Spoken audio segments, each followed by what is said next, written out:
जय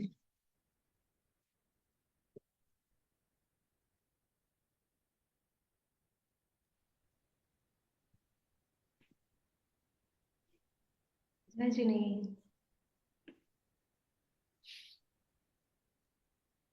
जय जिनेन्द्र सबको। सभी को जय जी नहीं, सभी को सादर नमन।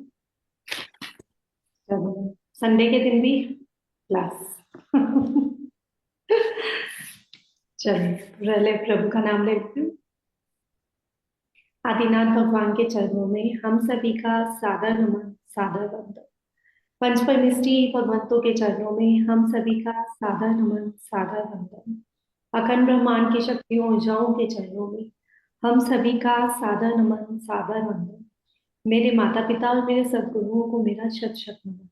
उन सभी का आभार, उन सभी को धन्यवाद जिन्होंने कभी भी कहीं भी किसी भी रूप में किसी भी जन्म में किसी भी प्रकार का हमें ज्ञान दिया है, दान दिया है, और हमने अपना जीवन धर्म राह की और मोक्ष मार्ग की ओर प्रशस्त कर लिया। ऐसा ज्ञान देने वाले सभी गुरुओं को हमारा कोटि कोटि आभार, कोटि कोटि आभार। आचार्य श्री विद्यासागर जी महाराज के चरणों में हम सभी का बारंबार नमन, बारंबार। चलिए जी, आज हम भक्तामय स्तोत्र के साथ, भक्ति भाव के साथ जो हम भक्तामय स्तोत्र का पाठ सीखने वाले हैं, समझने वाले हैं, तो उसके साथ हम उसका उद्देश्य और उसको सिद्ध करने के भाव जो हमको होते हैं कि हम कोई कार्य करें तो वो सिद्ध हो जाए, तो किस प्रकार से हो सकता है, और उससे पहले जो सुरक्षा कवच बनता है उसके बारे में हम बात करेंगे। तो सबसे पहले हम आज एक प्रेयर करेंगे, बाकी सबको आती भी है, जो हम शुरू से करते थे कि आदिनाथ भगवान से पहले हम ऊर्जा ग्रहण करते हैं। तो ऊर्जा किस रूप में ग्रहण करते हैं, तो उसके लिए एक छोटी सी प्रार्थना है। वो प्रार्थना हमें रोज करनी चाहिए, सुबह उठते ही और सोने से पहले, और रोज करनी चाहिए। इस भाव से नहीं कि हमें भगवान की भक्ति करने से ये सब कुछ मिल जाए, इस भाव से कि भगवान की भक्ति करने से ये सब कुछ मिल रखा है ऑलरेडी। जो हमारे पास जितना भी वैभव है, जितना भी धन है, जितना भी परिवार सगे संबंधी हैं, जो हमारे पास जो कुछ भी है, जो कुछ के अंदर आ गया जी, ये स्वस्थ शरीर भी है, ये स्वस्थ नहीं है तो भी पांचों इंद्रियां भी है, ये आठों अंग जो हमको मिल रखे हैं, ये कोई बड़ी बात छोटी बात नहीं है। ये सब कुछ भी जो मिल रखा है ना, वो छोटी बात नहीं है, और उसके लिए धन्यवाद कहाँ करते हैं हम? जो भगवान ने दे रखा है उसके लिए भी धन्यवाद नहीं करते। तो भगवान कह रहा है ऐसे एहसान फरामोशों को नया नया क्यों दें, समझे?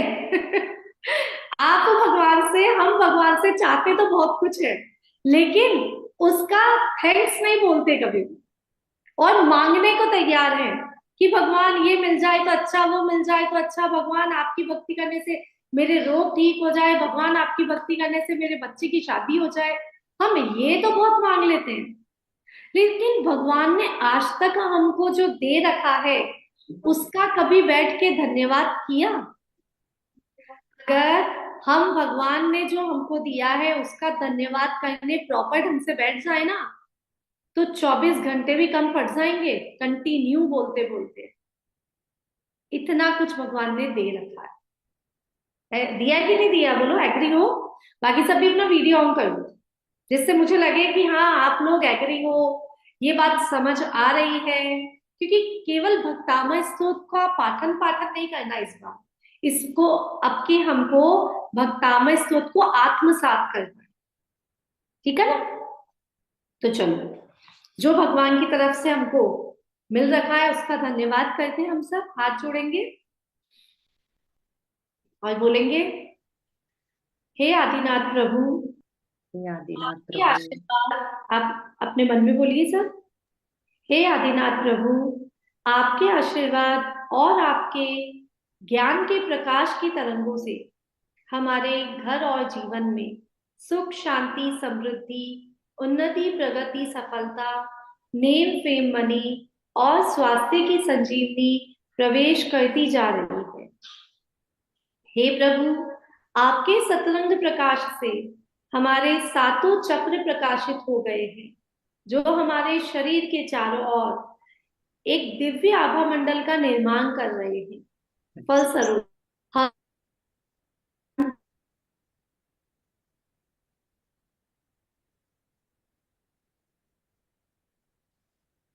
कोटि कोटि धन्यवाद, कोटि कोटि धन्यवाद, कोटि कोटि धन्यवाद। नमोस्तु भगवान। ठीक है, ये जय जिनेन्द्र, जय जिनेन्द्र दीदी। जय जिनेन्द्र। अच्छी लगी सबको? जिसने पहले भी सुन रखी है उनको तो समझ आ गई होगी। ये जय जिनेन्द्र दीदी। जय जिनेन्द्र। जितना हमको मिल रखा है उसका धन्यवाद। और ये ऑलरेडी आप सबको मिल रखा है, हम सबको मिल रखा है। भगवान की जो ज्ञान की किरणें है ना, वो हम जैनियों के लिए नहीं है केवल, वो सभी के लिए है। जो अपनी आत्मा को पाना चाहते हैं उन सभी के लिए है ये किरणें। ठीक है, तो ये ज्ञान की किरणें हमारे चारों ओर जो आभा मंडल बनाती है ना, उस आभा मंडल को महसूस क्यों नहीं कर पाते? क्योंकि हम उसको समझ ही नहीं पाए। जितना कुछ भी उनको मिला है वो पूर्व कर्म के अच्छे संस्कारों के कारण, पूर्व में हमने अच्छा किया इसलिए पुण्य कर्म के रूप में हमारे सामने प्रकट हुआ है। लगता है कि नहीं लगता? बोलते हो कि नहीं बोलते हो कि भगवान, भगवान नहीं, कि मैंने कुछ अच्छे पूर्व कर्म, अच्छे कर्म किए तो मुझे मनुष्य भाव मिला, मैंने कोई बहुत ही अच्छे कर्म किए तो मुझे जैन कुल मिल गया, मैंने कोई बहुत अच्छे कर्म किए जो जैन कुल में होके भी मुझे भगवान के दर्शन मिल गए, और मैंने बहुत अच्छे कोई सातिशय पुण्य किया कि मुझे भगवान की दिव्य वाणी सुनने का और समझने का ज्ञान मिल गया। नहीं तो हम मंदबुद्धि हो जाते, ये सब चीज तो वैसे भी मिल जाती। मनुष्य भाव, जैन कुल, पर अच्छा परिवार, पैसा, सुंदर रूप, ये सब तो आपको ज्यादा अच्छा नहीं करा होगा तो भी मिल जाएगा। ठीक है, लेकिन जो आपकी ज्ञान की शक्ति है ना, वो कोई बहुत सातिशय पुण्य किया तब आपको और हमको भगवान की दिव्य वाणी समझ आ गया। नहीं तो आपने देखे होंगे अच्छे अच्छे परिवार में मंदबुद्धि लोग बैठे हैं, जिनके पास पैसों की कमी नहीं है, बढ़िया से बढ़िया इलाज करा सकते हैं, जो अरबों रुपए लगा के इलाज करा सकते हैं, लेकिन मंद बुद्धि का इलाज कहीं पे पॉसिबल है क्या? कहीं आंखों का इलाज है, नई आंखें लग जाएगी, आजकल हार्ट नया लग जाता है, लीवर नया लग जाता है, किडनी नई लग जाती है, हाथ नए लग जाते हैं, पैर नए लग जाते हैं, लेकिन मन बुद्धि का इलाज हो तो बता दो, है कहीं पे? नहीं ना। तो ये जो बुद्धि मिली है ना, उसका धन्यवाद करो। और ये बुद्धि किससे मिली है? हमने ही कोई बहुत अच्छे पुण्य कर्म किए, इसके कारण हमें ये बुद्धि मिली। तो अपना भी धन्यवाद करो। क्या होता है कि हमने जीवन में कभी अपना धन्यवाद नहीं किया, अपना तो करा नहीं, भगवान का भी नहीं करा, दोनों ही काम हमने नहीं किए।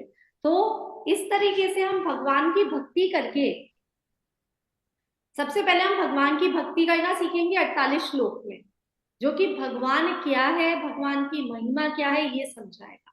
लेकिन आज मैं ऐसे पूछती हूँ आप सबसे कि, क्योंकि भक्तामय स्तोत्र की चर्चा चल रही है, सुरक्षा कवच तो हम बता देंगे, कोई बड़ी बात नहीं है। आप सब ये बताओ कि जब हमें कुछ भगवान से मांगना नहीं है, जब रोज की बात है, हम यही बात कर रहे हैं कि भगवान से कुछ मांगना नहीं, सम्यक दृष्टि क्या होता है? जो मिल रहा है उस पे धन्यवाद, भगवान से मांगता कुछ नहीं। तो फिर भक्तामय पढ़ने का उद्देश्य क्या है? बताओ सब अपना अपना आंसर। भक्तामय स्तोत्र पढ़ने का उद्देश्य क्या है? जैसे मानतुंगाचार्य ने भगवान के गुण गुण को देख के उनकी भक्ति की और भगवान को पा लिया। हाँ, मतलब ऐसे मन से नहीं कि इच्छा प्राप्ति से, बिल्कुल एकदम अच्छे पवित्र मन से उन्होंने भक्ति की थी। ऐसे ही भक्ति हम भी करना चाहते हैं और हम भी भगवान बनना चाहते हैं। भगवान मतलब आपका उद्देश्य भगवान बनना है भाई। बिल्कुल। लास्ट मोटिव तो होना चाहिए ना कि मैं बिल्कुल भगवान आज बनना। बच्चे स्कूल जा रहे हैं तो उनका मोटिव है ज्ञान प्राप्त करना, नहीं, उनका मोटिव है क्लासेस पास करना, समझना।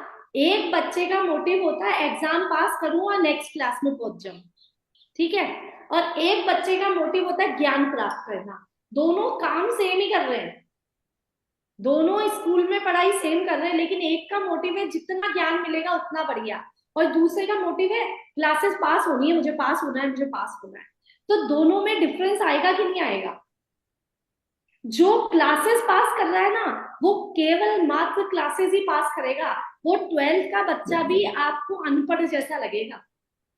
12th क्लास पास कर ली उसने और कहेगा कोई भी क्वेश्चन पूछो तो यार ये तो 5th क्लास में था, मुझे थोड़े आता है।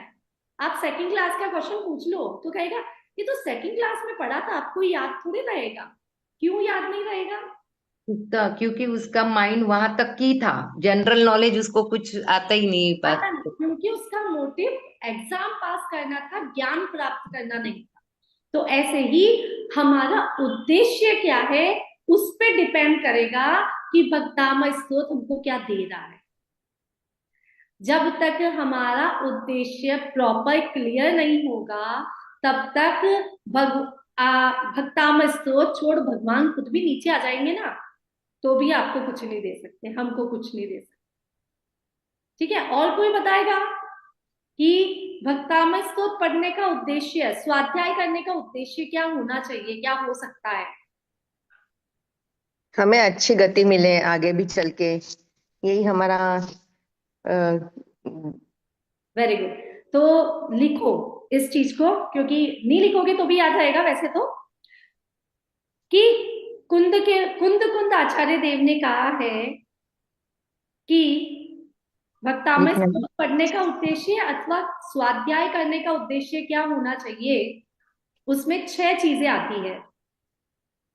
ठीक है, कौन कौन सी? दुखको कम्मक्को बोहिलाहो सुगैगन्ना समाई मरणा जिंगुन संपत्ति ओम। अच्छा, आ गया है आप सभी को, है ना?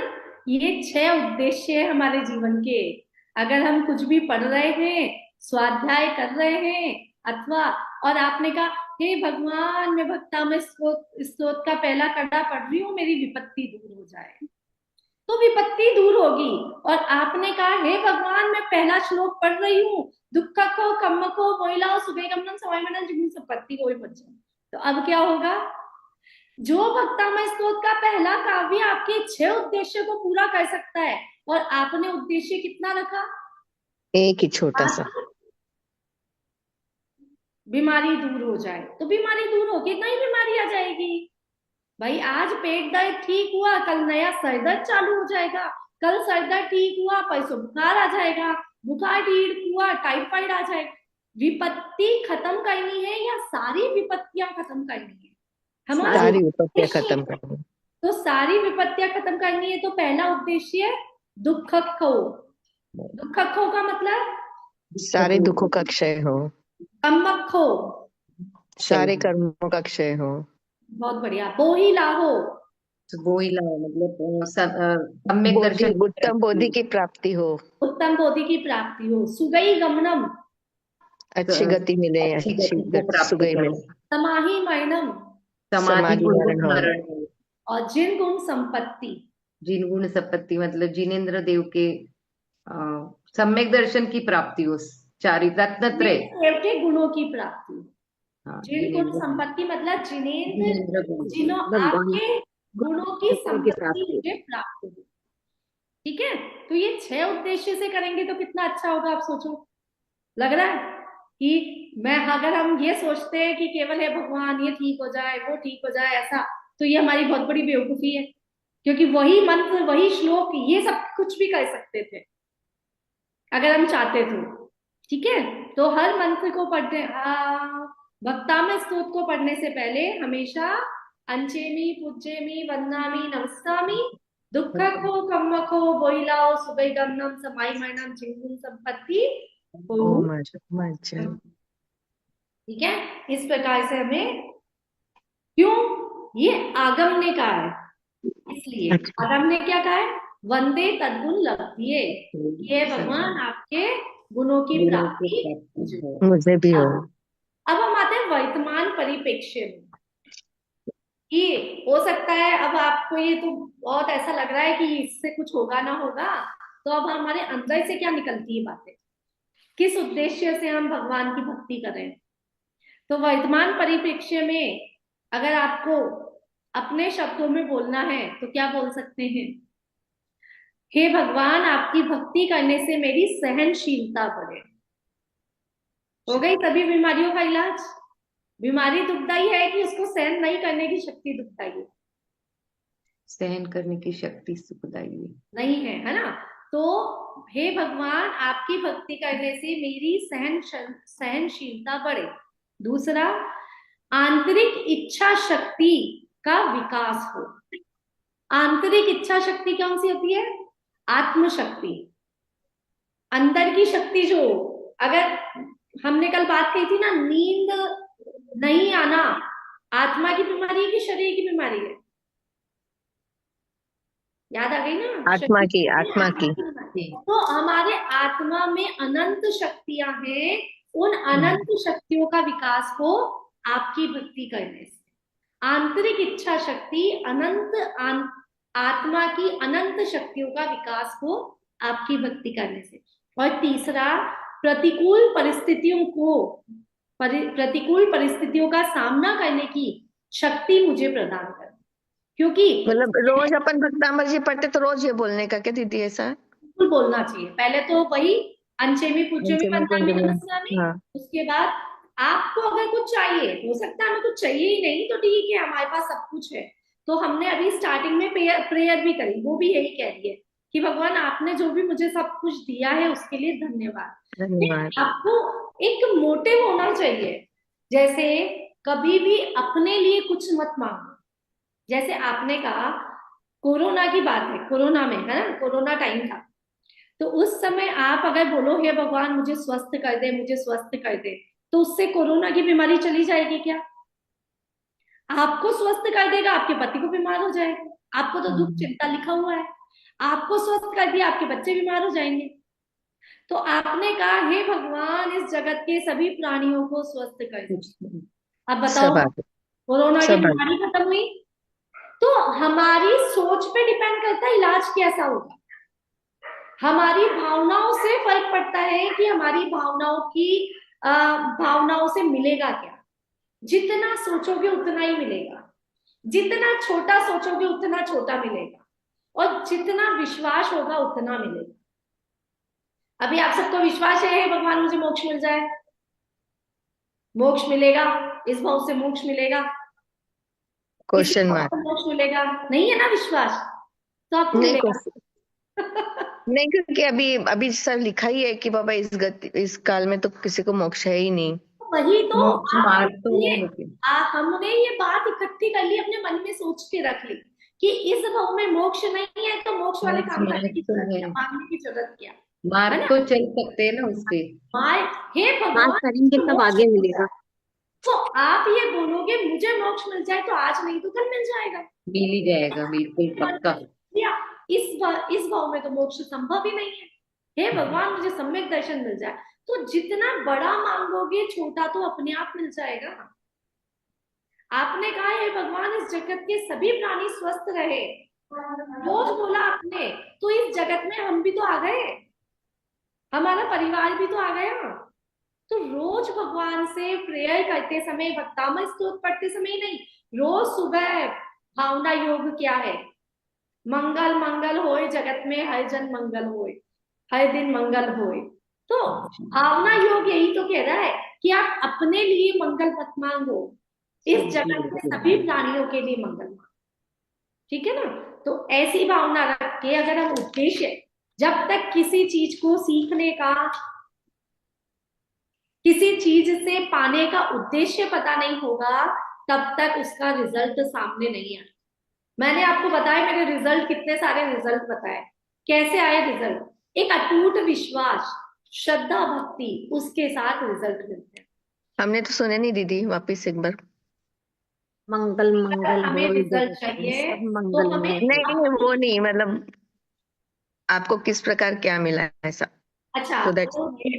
हम्म, बहुत सारे थोड़ा हमको भी एक्सपीरियंसेस है। इंस्पिरेशन मिले। हाँ, हमको भी इंस्पिरेशन हाँ मिले इसलिए। बहुत सारे एक्सपीरियंसेस हैं, फिर कभी हम बात करेंगे उन एक्सपीरियंसेस की, तो कि है ना हमने क्या क्या देखा लोग। मैं 4 साल तक 5 साल तक मैंने कोरोना में हीलिंग करी, भक्तामय हीलिंग करी, रेकी हीलिंग करी। तो आज भी लोग कहीं पे मिलते हैं ना मुझे, तो वो मुझे देख के एकदम याद करते हैं, अरे आपके कारण तो ठीक हो गए, हाँ, अरे आपके कारण। किसी एक थी लेडी, उनका सर इतना फटता था कि मैं बता नहीं सकती हूँ आपको, कि उसके सर में जो दर्द होता था कोरोना के कारण ही उस समय पे, इतना ज्यादा दर्द होता था। और हमने केवल 2 दिन उनके साथ ही केवल भाव भाव रखे कि श्लोक का मंत्र का जाप, और पूरी क्लास में एक साथ, अकेले उसके लिए कुछ नहीं, अकेले उसके लिए कुछ नहीं, सबको मैं बोलती थी ऐसा ऐसा बोलो, ऐसा ऐसा करो। उसके 3 दिन में तो उसको बहुत काफी रिलीफ मिल गया, जबकि उसने सब मेडिसिन ले चुकी थी। तो ये किससे हुआ? ना मेरे कहने से हुआ, ना उसके कहने से हुआ, केवल श्रद्धा रखने से हुआ। केवल श्रद्धा। आज यहाँ पे आप लोगों को श्रद्धा हो रही है कि हम क्लास में आएंगे तो बहुत कुछ ज्ञान में वृद्धि हो रही, तो ही आप आ पा रहे हो ना। अगर हमारी श्रद्धा नहीं होगी तो आप क्लास में क्यों आओगे? तो श्रद्धा रखोगे ना तो सब कुछ सिद्ध हो जाएगा। ठीक है, और भी बहुत सारे एक्सपीरियंसेस हैं, बाद में बात करेंगे उनकी। तो आज हम बात करते हैं भक्तामय स्तोत्र को सिद्ध कैसे करें। हाँ? नमोकार मंत्र को सिद्ध कैसे करें, ओम नमः सिद्धेभ्य को सिद्ध कैसे करें। आपने देखा होगा, सुना होगा, अजैनी भी जो अपना पूरा ज्योतिष शास्त्र करते हैं, टोटके करते हैं, नजर उतारते हैं, उन लोगों से पूछोगे ना तो वो लोग नमोकार मंत्र से, भक्तामय स्तोत्र से सारा काम करते थे। तो ये सिद्धि प्राप्त कैसे हो? हमको ही प्राप्त नहीं हो रही है, जब से बचपन से पढ़ रहे हैं, 40 साल तो 40-45 साल हो गए हमको, रोज हम्म, पढ़ते पढ़ते ले नागा पढ़ते पढ़ते, तो भी कोई सिद्धि प्राप्त नहीं हुई। कल मैंने कहा था आचार्य मानतुम के 48 ताले टूट गए, हमारा तो बाल भी नहीं हिल रहा। तो क्यों नहीं हो रहा? क्यों नहीं हमको कोई सिद्धि प्राप्त हो रही है? बताओ। वो श्रद्धा नहीं है ना, वो श्रद्धा। श्रद्धा नहीं है। श्रद्धा जो नहीं, भक्ति मानसिंगाचार्य नहीं जी है को इसलिए। थी, वो श्रद्धा नहीं है।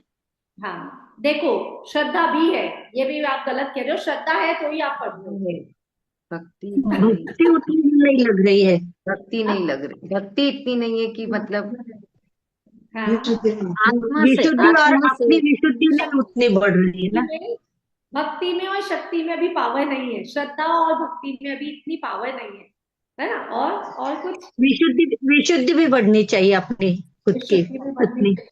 बहुत बढ़िया।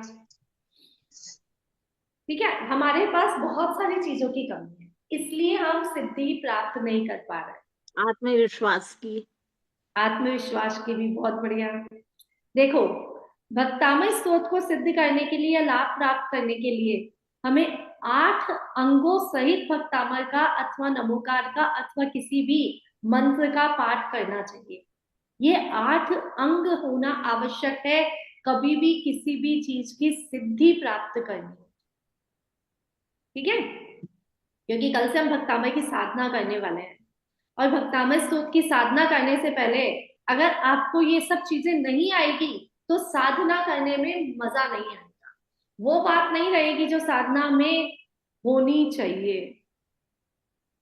ठीक है, तो सबसे पहले 8 अंगों की बात कर रहे हैं हम, क्योंकि ये सीखना बहुत अनिवार्य है।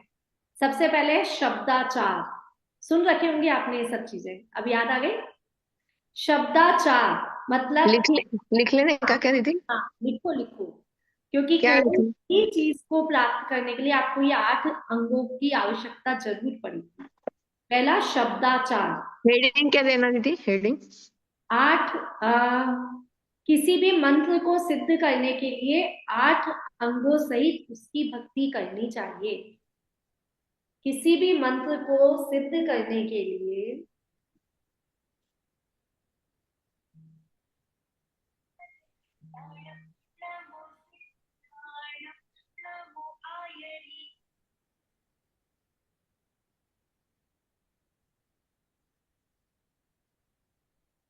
किसी भी मंत्र को सिद्ध करने के लिए 8 अंगों सहित उसकी भक्ति करनी चाहिए। ये 8 अंग है। पहला है शब्दाचार। शब्दाचार में आता है, उसका अर्थ है शब्दाचार का सही उच्चारण और शुद्ध उच्चारण।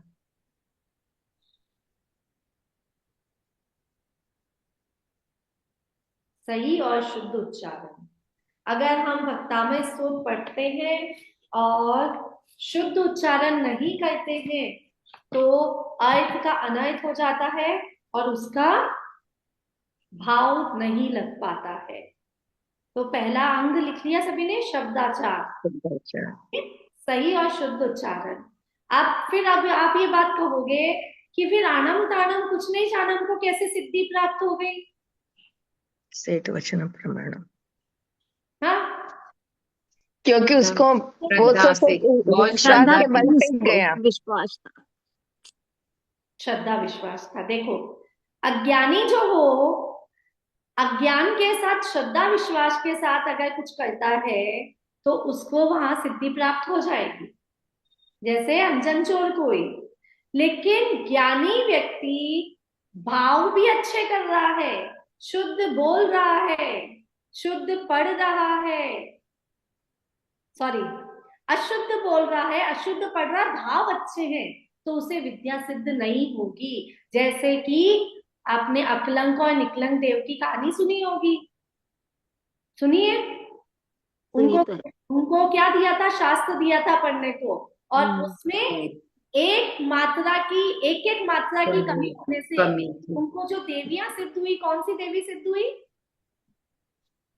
एक को मतलब जो आंख नहीं थी, ऐसे क्या बोलते, नहीं नहीं, वो तो उसका है, मतलब हाँ, उपकार मंत्र का है।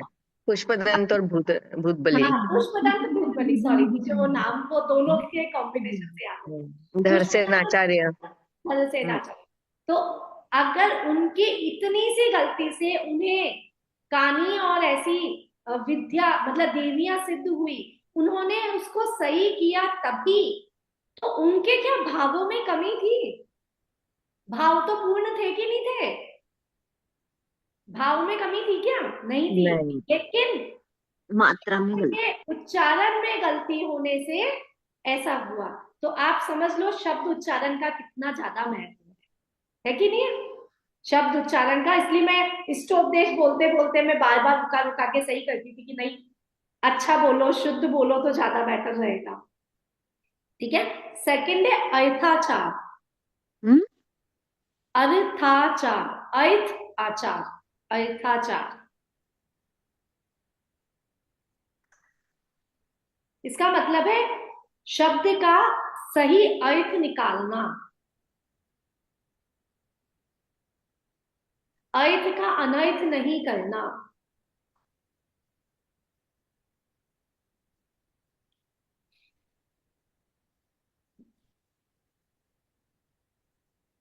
जैसे भक्तामर, ठीक है, भक्तामर पहला शब्द आता है, तो अगर हम इसको समझे, सही अर्थ नहीं निकाले, भक्त प्लस अमर, अमर। भक्त अमर हो गए, तो यहाँ पे अगर अमर बोला देवों को, तो देवों को अमर का मतलब क्या समझेंगे हम? देव अमर हो गए, उनका कभी मरण नहीं होगा, ऐसे अमर समझेंगे क्या?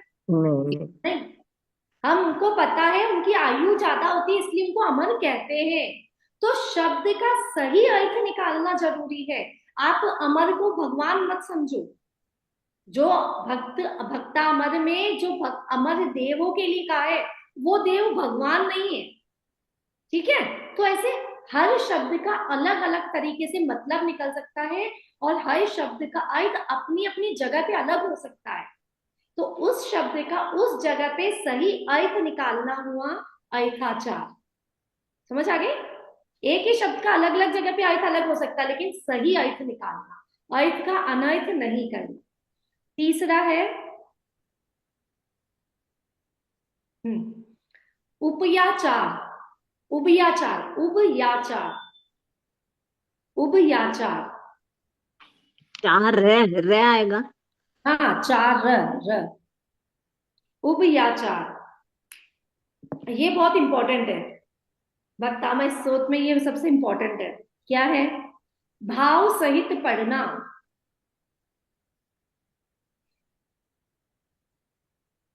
इसका मतलब है भाव सहित पढ़ना। उभयाचार भाव सहित पढ़ना, इसका मतलब समझना। आपको भक्तामय स्तोत्र को सिद्ध करना है तो ये उभयाचार इंपॉर्टेंट क्यों है? आप जब भी भक्तामय स्तोत्र पढ़ो, कभी ऐसा हुआ जीवन में, कभी हुआ भक्तामय स्तोत्र पढ़ रहे हो और आप अपने आप को आचार्य मान तुंग समझ रहे हो, इसीलिए सिद्धियां नहीं हो रही है। मानसून आचार्य मान तुंग ने किस अवस्था में, कैसी अवस्था में उन शब्दों को पिरोया, वैसा कभी फील हुआ? कभी नहीं हुआ। उनके 48 ताले नहीं टूटे, कर्मों के ताले टूटे थे, और हमारे पता ही नहीं क्यों। क्योंकि हमने कभी भी ऐसा हो कि आप जो स्तुति कर रहे हो, अपने भावों में ऐसा प्रतीत हुआ आपको कि इसकी रचना उन्होंने नहीं, मैंने करी। कभी ऐसे भाव आए कि ये जो स्तोत्र मैं बोल रही हूं ना, वो आचार्य श्री नहीं बोल रहे, उनका लिखा हुआ मैं नहीं पढ़ रही हूं, मैं अपने शब्दों में अपने भावों से बोल रही हूं। कभी ऐसा अनुभव हुआ? नहीं हुआ ना, इसीलिए कोई चीज का रिजल्ट नहीं निकलता, सिद्धियां इसलिए प्राप्त नहीं। कभी आप ऐसे बैठो भक्तामय स्तोत्र पढ़ने और अपने आप को ऐसा समझो कि मैं हिल भी नहीं सकता, हाथ पैर भी नहीं हिला सकता, मेरे पूरा शरीर, पूरी जांघें पूरी छिल रखी है, पूरे में बेड़ियां बंधी हुई है, मुंह बंद है मेरा, और उसके बाद मैं भगवान की भक्ति कर रहा हूँ। और कैसी भक्ति? उसमें मैं एक बार भी नहीं कह रहा हूँ कि ये भगवान मुझे इस बेड़ियों को खोल दो, मेरी इन बेड़ियों को खोल दो, एक बार भी नहीं कह रहा हूं मैं ऐसा। जब ऐसे भाव आ जाएंगे तब आपको सिद्धि मिल जाएगी, सिद्धि प्राप्त हो जाएगी। ऐसे इस प्रकार एक म्हणजे एक ध्यान भी हो जाएगा ना। यही तो ध्यान, यही तो है। कर्म की निचला कब होती है? भक्तामय स्तोत्र पढ़ने से पता है क्या होता है? अगर शुद्ध भावों से, शुद्ध उच्चारण से, अर्थ को मन में ध्यान में लेते हुए अगर हम भक्तामय स्तोत्र का पाठ करते हैं तो कर्म की निर्जरा भी होती है। क्यों? क्योंकि अगर आपका मन वही है, भक्तामय के अर्थ में, भाव में है, तो आप उस समय और कोई राग द्वेष नहीं कर रहे हो, और राग द्वेष नहीं कर रहे हो तो कर्म की निर्जरा हो गई। कितना इजी है काम कर्म की निर्जरा करना। और कर्म की निर्जरा से ही तो ताले टूटे थे। आचार्य श्री के ताले कैसे टूटे? पार्श्वनाथ भगवान को बचाने तो देव, मतलब बाकी सभी भगवान पे उपसर्ग आए थे, वहां पे तो देवों ने चमत्कार नहीं किया। आदिनाथ भगवान भूखे प्यासे घूम रहे थे तो भगवान के सामने आए नहीं, क्योंकि कर्म की निर्जरा नहीं हुई थी उस समय। जिस समय कर्म की निर्जरा होगी तो चमत्कार प्रकट हो जाएंगे। ठीक है ना? समझ आ गया उभयाचार कितना इंपॉर्टेंट है? अब कभी भक्तंबर जैसे बोलते हैं तो उसमें अपने भाव में अर्थ भी आना चाहिए उसका। बिल्कुल, जैसे मैंने अभी आपको जो स्वयंभू स्तोत्र सिखाया, अभी हम करेंगे आगे, तब आप भले शब्द बोलो ना, लेकिन कभी आप फील करना केवल मैं अर्थ बोल रहा हूँ। शब्द तो आपको याद है तो मुंह से यूं ही निकल जाएंगे, भक्तामृत मौली मणि प्रभाणाम उद्योतकम दलित पाप, लेकिन अब उसको फील करो। आंखों के सामने क्या दृश्य आना चाहिए? उस समय आपके सामने क्या दृश्य आना चाहिए कि मेरे पास और कुछ नहीं है, भगवान के चरण कमल है, उनका अवलंबन मैंने ले रखा है। ये आपको उस समय आंखों में आना चाहिए। उसका अर्थ, पूरा 4 लाइनों का जो अर्थ है वो आंखों में आना चाहिए। उसको कहते हैं भाव लगाना, अर्थ के साथ भाव लगाना, है ना? तो ऐसे अर्थ के साथ भाव लगता है तो सिद्धियां अपने आप प्रकट हो जाती है। फिर है 4th कालाचार। कालाचार मतलब समय का ध्यान रखकर पढ़ना। तो वैसे भक्तामय स्तोत्र को पढ़ने का कोई समय नहीं होता, कोई पाबंदी नहीं है कि कब पढ़ना चाहिए, कैसे पढ़ना चाहिए, क्यों पढ़ना चाहिए, बैठ के, सोते, लेटते, खड़े होके, वैसे कोई पाबंदी नहीं। क्यों? क्यों नहीं है पाबंदी? श्वेतांबर में कहते हैं कि शाम को नहीं पढ़ते हैं, ऐसा भी रहता है। ठीक है, बहुत लोगों में ऐसा मायना है रात को भक्तामय स्तोत्र नहीं पढ़ते हैं। तो सबका एक लॉजिक है। अपने तो आपको गलत है भक्तामर तो का हम तो पाठ ही करते करते हैं, हाँ रात को हाँ पाठ आरती करते भी हैं, करते भक्तामर का पाठ रात को करते हैं। हम तो करते हाँ हैं, मैं बता रही हूँ ना, श्वेतांबर ऐसा कहते हैं रात को भक्तामय स्तोत्र नहीं पढ़ते हैं। मैं क्लासेस लेती थी ना, तो कहती थी 2 बजे के बाद तो भक्तामय पढ़ ही नहीं सकते, आप कैसे, आपकी क्लासेस कैसे ज्वाइन करें, ऐसा। ठीक है, तो क्यों इन सब में समय का ध्यान क्यों रखा गया है? क्योंकि अगर आपको सिद्धि करनी है तो उसकी बात है, भक्ति करनी है की अलग चीज है। भक्ति में आप सराबोर हो रहे हो वो अलग चीज है, सिद्धियां प्राप्त करनी अलग चीज है, कि भगवान मेरा सभी कार्य सिद्ध हो। तो इसके लिए आपको समय का ध्यान रखना पड़ेगा। कैसे? आपने खाया पिया, आप कभी मंदिर जाओ 11 बजे, खाना खा के, दूध चाय पी के, खाना खा के 11 बजे मंदिर जाओ, तो आपके भाव बताओ मुझे। और आप 6 बजे जो अभिषेक के समय मंदिर जाते हो उसके भाव बताओ। सुबह डिफरेंस के होता है भाव कि बहुत अच्छे होते हैं, होते सुबह हैं? के भाव बहुत अच्छे होते हैं। सुबह के भाव अच्छे होते हैं, विशुद्धि ज्यादा बढ़ती है, कोई चिंता नहीं, कोई टेंशन नहीं, कोई खाना नहीं, कोई पीना नहीं, पेट कुछ मांग नहीं रहा, होठ कुछ कह नहीं रहे, और आप वही 12-1 बजे मंदिर जाओ, कैसा लगेगा? भाव ही नहीं होता है दर्शन करने के ढंग से। बिल्कुल कोई भाव नहीं लगता, बस ऐसा लगता है बस दर्शन करने आए हैं। आप अपने मंदिर के अलावा जब हम तीर्थ यात्रा पे जाते हैं, सुबह सुबह उस तीर्थ यात्रा में जो मंदिर आया उस समय, और उसके बाद जैसे वो बहुत सारे मांगी तुंगी या कहाँ कहाँ गए थे ना, 100 मंदिर है जहाँ पे 100 150 मंदिर है, उन 150 मंदिरों में उतने ही भाव लग जाते हैं क्या, बताओ? नहीं, उन सब में नहीं, वैसे के वैसे भाव लगते हैं जैसे पहले मंदिर में लगे जब आप अभिषेक देख रहे थे, पूजा पाठ कर रहे थे। तो डिफरेंस आता है। तो यही डिफरेंस है कि समय अगर सुबह का होगा, कौन सा समय, ब्रह्म मुहूर्त का समय होगा, तो वो भक्तामा स्तोत्र भी आपके लिए वरदान सिद्ध हो जाएगा। और उसके बाद आप कर रहे हो तो वो भक्तामय स्तोत्र भक्ति का स्तोत्र है। भक्ति बढ़ेगी, भक्ति का कर्म की निजरा भी होगी, ऐसी कोई बात नहीं। लेकिन जितनी कर्म की निजरा आपके ब्रह्म मुहूर्त में होनी थी उतनी नहीं नहीं, होगी, बिल्कुल नहीं। ब्रह्म ब्रह्म मुहूर्त में फिर नहा धो के करना है सुबह। बिल्कुल ना धो के करना, 100%, मैंने किया है 4 साल। सिद्धि के लिए तो नहा धो के दीपक जला के फिर करना हाँ होता है। हाँ बिल्कुल, बिल्कुल किया है मैंने, बहुत, 4 साल 5 साल, जब तक उस समय तो ऐसा ही था, माहौल भी था, तो सुबह 4:30 बजे उठ के नहा धो के 5 बजे बैठ जाते थे। तो एक दो दिन लगता, फिर बाद में खुद ही नींद खुल जाती, खुद ही सब हो हाँ जाता, हो अपने जाता, आप हो जाता। बहुत बिल्कुल इजी होता। जब तक करते नहीं तब तक ही लगता कैसे करूंगी कैसे ऐसे करूंगी। होगा। वंस यू एक बार चालू करा ना, फिर एक आध दो पता बार नहीं चला। अलार्म देखना पड़ता, फिर तो अपने आप ही नींद खुल जाती, मैं बिफोर बता रही खुलती हूँ है। ना, कोरोना हुआ था 2019 में, हुआ था ना, 1920। ठीक है, 20 में, उसके 20 में। जिस दिन से हुआ या जिस दिन से मैंने भक्तामय सूत्र सीखा, मैंने उसके बाद आज तक पानी नहीं पिया उसको पड़े बिना। तो आदत हो जाती है, आपको बनानी पड़ती है, ऐसा नहीं है, जब आपकी श्रद्धा उसमें होती है तो आदत बन जाती है ना। चलो, इसके बाद है बहुमानाचार। बहुमानाचार, बहुत बहुमानाचार, बहुमान आचार, बहुमान आचार। देखो आप तो भी आज क्लास लेने बैठ गए, आप तो कुछ और सिखा रहे थे आज। लेकिन मुझे लगा कल से भक्तामय स्तोत्र पढ़ेंगे पहले, ये जरूरी है कि नहीं, इम्पोर्टेंट बिल्कुल लग रहा सही है? बात है। समझना तो जो चीज समझने की है वो पहले समझ लो, उसके बाद तो आप करते रहो जो भी। बहुमानाचार, माना इसमें या यहाँ आना। पे दीदी आप हमको हीलिंग भी सिखाएंगे ना, जैसे दूसरों को हीलिंग देते वगैरह, वो भी आ जाएंगे इसमें ना। बिल्कुल बिल्कुल। दीदी बहु आनाचार है या मानाचार? माना चार, मानाचार, बहुमान बहुमान, और चार लिखना। बहुमान, बहुमान और आचार, बहुमान फिर आचार, आचार लिखना है या चार लिखना दीदी? चार ही लिखना है। जिसको बहुमान आचार नहीं आ रहा वो बहुमान प्लस आचार। ठीक है, अब आपको क्या होना, बहुमानाचार को नाम से ही समझ आ रहा होगा, बहुमान करना। करना।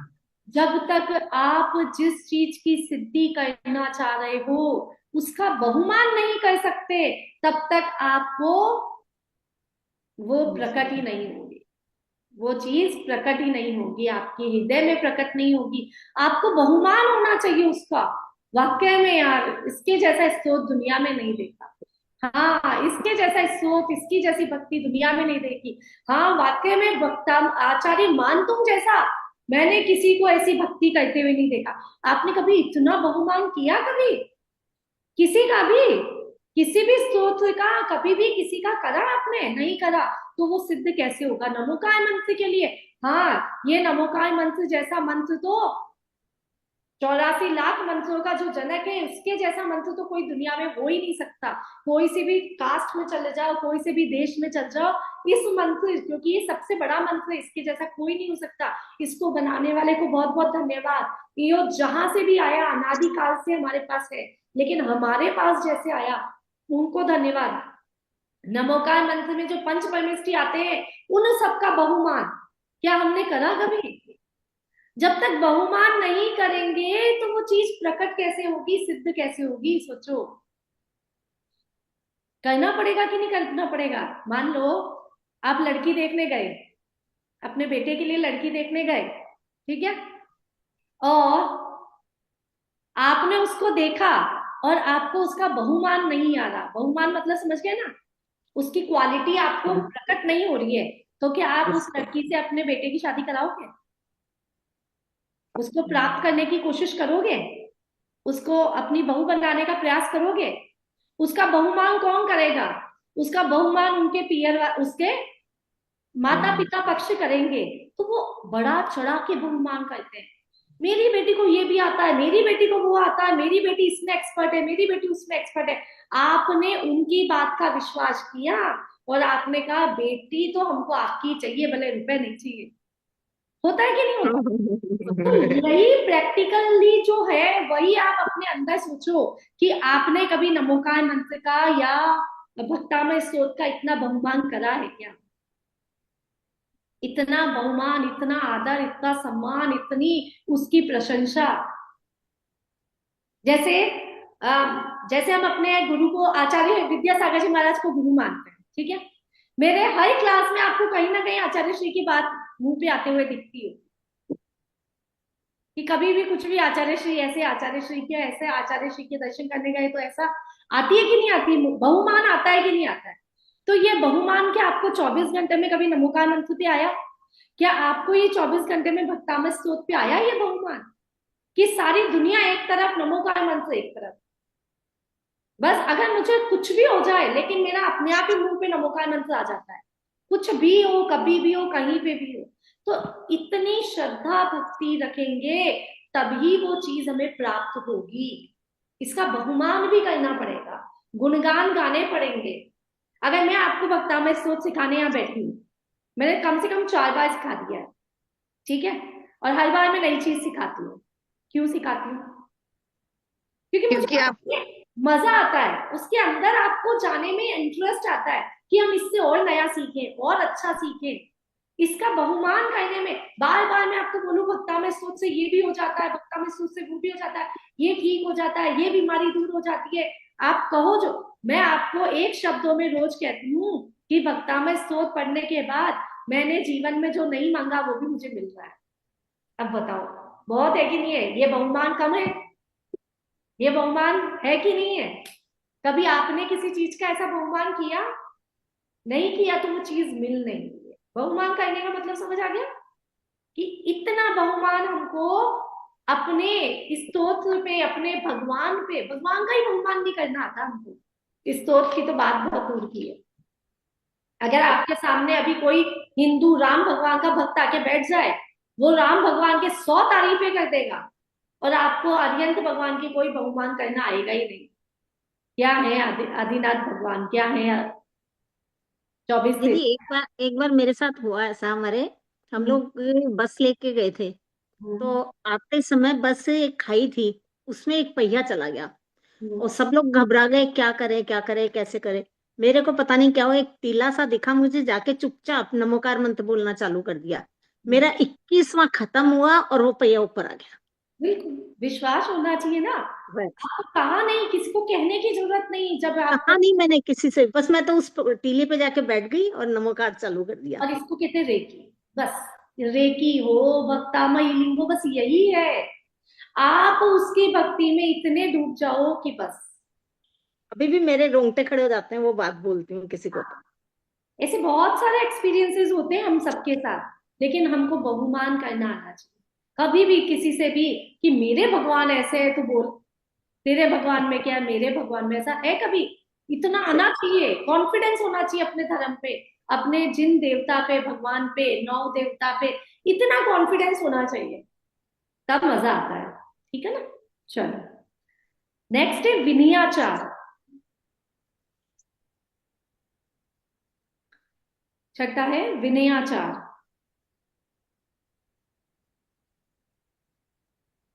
आपको वक्तामय स्तोत्र के आधे से ज्यादा काव्य में यही दिखाई देगा, है ना, विनयाचार। आपको जैसे बहुमान किसका होगा, बहुमान किसका कर सकते हो आप, मैंने अभी कहा कि अपनी चीज बेचनी है दुकानदार को, तो वो कितनी भी सड़ी होगी लेकिन उसका क्या करेगा, बहुमान करेगा, बढ़ा चढ़ा के बोलेगा। बढ़ा चढ़ा के बोलेगा। तो हमारे आचार्य मानतुंग ने क्या करा पता है, बहुमान कैसे करा, 48 काव्यों से तो पता चल ही गया ना आपको, आते हैं मीनिंग, कि आचार्य मानतुंग ने कहा कि सूरज क्या है आपके सामने, क्यों ना चंद्रमा क्या है आपके सामने, दुनिया की सबसे बड़ी से बड़ी शक्ति को वो लाके कह दिया कि आपके सामने वो क्या है, उसकी क्या औकात है ना। तो ये तो हो गया बहुमान। बहुमान आया कैसे, बहुमान आता है विनय से। विनय करी, आचार्य मानतुंग ने विनय करी। तो विनय करना क्या होता है, विनय करना मतलब अपने आप को 100% आप में समर्पित कर दिया और कह दिया मैं बहुत अज्ञानी हूँ प्रभु, मुझ में ज्ञान कहाँ है, मैं तो छोटा सा बालक हूँ प्रभु, मुझ में इतनी बुद्धि कहाँ कि मैं आपकी भक्ति कर सकूं। तो ये विनय, विनय क्या करती है, हम किसी के सामने विनयवान होना है ना अगर, तो विनय, जो व्यक्ति विनयवान है वो हमेशा अपने आप को दूसरे से छोटा मानता है। अल्प बुद्धि। अल्प बुद्धि क्यों कहा उन्होंने, आचार्य मान तुम के ज्ञान की क्या हम तुलना करें किसी से, जो आचार्य अपने आप को अल्प बुद्धि कह रहे हैं, उन्होंने जो शब्दों की, जो काव्य की रचना करी ना, एक भी काव्य में 14 अक्षर से ज्यादा कोई अक्षर नहीं है। अब सोचो, बिना सोचे समझे भी कोई इतनी अच्छी काव्य रचना कर सकता है क्या, 58 मात्राओं से ज्यादा किसी में एक मात्रा ऊपर नीचे नहीं है। इतनी बुद्धि लगाई क्या उन्होंने, वो उनमें इतनी बुद्धि थी, उनको इतना लगाने की जरूरत नहीं पड़ी कि एक मात्रा कम हो गई कि ज्यादा हो गई सोचूं मैं। उन्होंने जो रचना करी वो इतनी प्रॉपर थी, फिर भी कह रहे हैं भगवान मैं तो अल्प ज्ञानी, मुझे अक्कल कहाँ है। तो ये कब आता है, ये आता है विनय भाव से।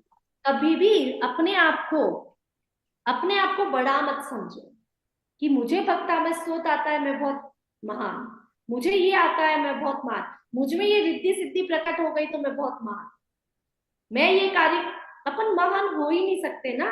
केवल ज्ञानी के आगे तो छोड़, अभी तो हम किसी दुनिया के सामने ही महान नहीं। तो केवल ज्ञानी की बात, जो गंधर्व होते हैं जिनको 63 रिद्धियां प्रकट हो जाती है, 64वीं रिद्धि होती है केवल ज्ञानी को प्रकट, और 63 रिद्धियां होती है गंधर्व को प्रकट, लेकिन गंधर्व केवल ज्ञानी के सामने जीरो है। सोचो, मान कषाय नहीं होनी चाहिए। मान कषाय नहीं होनी चाहिए, इतना डिफरेंस आ जाता है। तब हमको विनयवान होना, भगवान मुझ में बुद्धि नहीं है, ऐसा कहने से क्या होगा, अगर आपसे कोई गलती भी हुई तो भगवान कहेंगे इसमें तो बुद्धि थी नहीं, कोई बात नहीं, है ना। इसलिए हमेशा है भगवान मुझ में बुद्धि नहीं है, मैं अल्प बुद्धि के साथ आपकी भक्ति कर रहा हूं, मुझसे कोई गलती हो जाए तो मुझे क्षमा करें। ये विनयवान, विनयचार। आपको कभी भी कोई मंत्र शुरू करने से पहले, कोई सिद्धि प्राप्त करने से पहले भगवान से पहले ही क्षमा प्रार्थना करनी है कि अगर मुझसे कोई गलती हो जाती है शब्दों में, अर्थों में, तो आप मुझे क्षमा करें। ठीक है दीदी, अभी मेरा नमोकार चालीसा चल रहा है तो पहले में ऐसे ही बोलना चाहिए। बिल्कुल यही बोलना चाहिए। अगर इसको बोलते समय, पढ़ते समय भावों में, अर्थों में, शब्दों में मेरे कहीं पे कोई विकार उत्पन्न हो जाए तो मुझे आप क्षमा करें। फिर पढ़ने के बाद, हे भगवान मुझे पता है मैं अल्प ज्ञानी हूँ, उससे गलती हुई होगी, क्षमा करें। ठीक है ना। दर्शन करते समय भी तो बोल सकते हैं ऐसे हाँ नहीं, भगवान के दर्शन। लास्ट में तो बोलते हैं, लेकिन जो भी मुझे बोलने में कोई दोष लगे हो तो वो सब मिथ्या होवे ऐसे बोलती हूँ मैं। बिल्कुल, ठीक है ना। फिर है नेक्स्ट उपधानाचार। उपधानाचार ये सबसे इंपॉर्टेंट है अगर आपको कोई सिद्धि प्राप्त करनी है तो। सिद्धि की बात कर रहे हैं हम इसलिए बता रही हूँ, जैसे कि हमने स्टोपदेश पढ़ा, द्रव्य संग्रह पढ़ा, हम सबसे पहले क्या करते थे, हमने स्टोपदेश मंगलाचरण। चालू करने से पहले क्या करा हमने, मंगलाचरण नहीं उससे पहले हमने क्या करा, कोई चीज का त्याग। त्याग हाँ, किया। उपधानाचार में है अपनी प्रिय वस्तु जिससे ममत्व सबसे ज्यादा हो, अपनी प्रिय वस्तु जिससे हमें ममत्व ज्यादा हो उसे त्यागना, कि जब तक मेरा ग्रंथ, मेरा श्लोक, मेरे स्तोत्र पूरे ना हो जाए तब तक मेरे को इस चीज का त्याग है।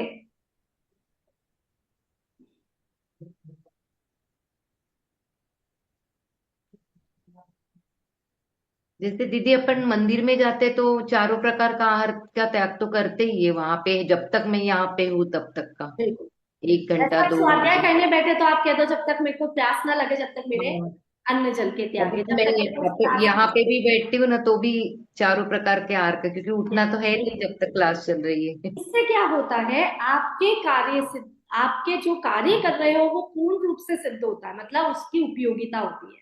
क्यों होती है, आपका मन भटकता नहीं है और आपके अवचेतन मन तक, पहले क्या होता है, आपको आपने कहा कि मैं तो वैसे भी 2 घंटे क्लास में रहती हूँ, वैसे ही कुछ नहीं खाती पीती हूँ, मन में भी नहीं आता, तो आपके कर्म की निर्जरा नहीं है। ठीक त्याग है, करना जरूरी है। अब आपने त्याग करके आप बैठ गए, अब क्या हुआ कि आपने त्याग कर रखा अन्न जल का और आपकी क्लास चलते चलते आपको बहुत तेज खांसी आ गई कि रुक नहीं रही, लेकिन आपके अवचेतन मन को ये बात पता है कि मेरा त्याग है, तो अब आपने उसको सह लिया ना, तो अब आपको वहां कर्म की निर्जरा हो गई। नहीं तो पानी तो वैसे ही नहीं पीते थे और अभी भी नहीं पी रहे हो, कोई फर्क नहीं पड़ रहा। ठीक है, तो कोई भी सिद्धि प्राप्त करने के लिए भक्तामय स्तोत्र की, नमोकार की, अथवा किसी भी मंदिर जा रहे हो तो उसकी सिद्धि क्या, मंदिर जाने का लाभ क्या मिलना हमको, कि हमारे कर्म की निर्जरा हो। कब होगी कर्म की निर्जरा, जब आप बाकी सब चीजों से मुक्त होके जाओगे। मैं राग द्वेष से मुक्त हो रही हूँ मुझे, क्योंकि सबसे इंपॉर्टेंट चीज क्या हमारे लिए, मोरा विश। राग द्वेष करना इंपॉर्टेंट है। ममत्व किससे सबसे ज्यादा है, दुनिया की हर वस्तु से राग द्वेष करने का ममत्व है। सांसारिक अंतचल तो विषय। सब छोड़ देते हैं। तो भगवान जब तक मैं 10 मिनट आपका भक्तामय स्तोत्र से भक्ति कर रही हूँ तब तक मेरा राग द्वेष का त्याग है। बस इतना सा बोलो, आंखें बंद करो और भक्तामय स्तोत्र 10 मिनट पढ़ लो, उस भक्तामय स्तोत्र में जो मजा आएगा वो अलग होगा, और आप नॉर्मल पढ़ रहे हो उसका मजा अलग होगा। ठीक है, तो अपनी प्रिय वस्तु का त्याग करना, जो मैं जो भी ग्रंथ स्टार्ट करती हूँ ना, सबसे फेवरेट चीज जो होती है मेरी वो छोड़ देती हूँ।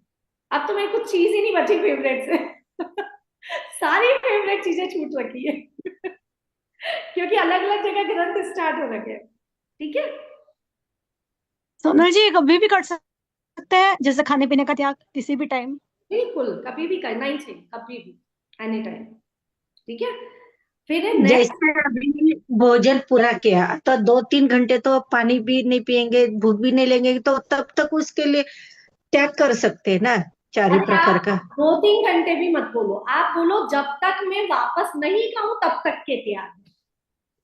बस आपको टाइम भी मत लो, टाइम लिमिट भी मत लो। जब पानी पिया, पानी का 1 गिलास पूरा पी लिया, अब जब तक मैं पानी ना पीऊं जब तक मेरे पानी के त्याग, इतना तो कर ही सकते हैं हम, ये तो बहुत इजी है। अभी जी जैसे जी। स्टॉप देश में आपने नियम दिलाया था, हमने नियम लिया, एक चीज त्याग किया, तो हाँ अब वो खा सकते हैं। हाँ, मैंने उस दिन कराया था ना कि स्टोपदेश आज पूर्ण हो गया, आप 9 बार नमोकार मंत्र बोल के खा लो। मैं उस दिन थी नहीं, बाहर गई हुई अच्छा थी। हाँ, तो अब आप 9 बार नमोकार मंत्र बोलते हैं ना मंदिर में जाके, और बोला बोलना मेरा स्टोपदेश ग्रंथ पूरा हो गया, अब मेरे इस चीज की छूट है। ठीक। ये अगर मुझसे कोई गलती हो तो मुझे क्षमा करें। ठीक। ठीक है। लास्ट है अनिन्ना, अनिन्न वाचा, अनिन्न वाचा, अ न, न के छोटी की मात्रा, आधा न है, अनिन्ना वाचा। वापस बोलू, न के छोटी की मात्रा, आधा न, कैसे रहता है? छोटी ई की मात्रा कैसे रहती? छोटी की मात्रा, पीछे से, पीछे वाली, अच्छा, अच्छा, पीछे वाली। अनिन्ना चा। निन्न वाचा। निन्नव क्या होता है?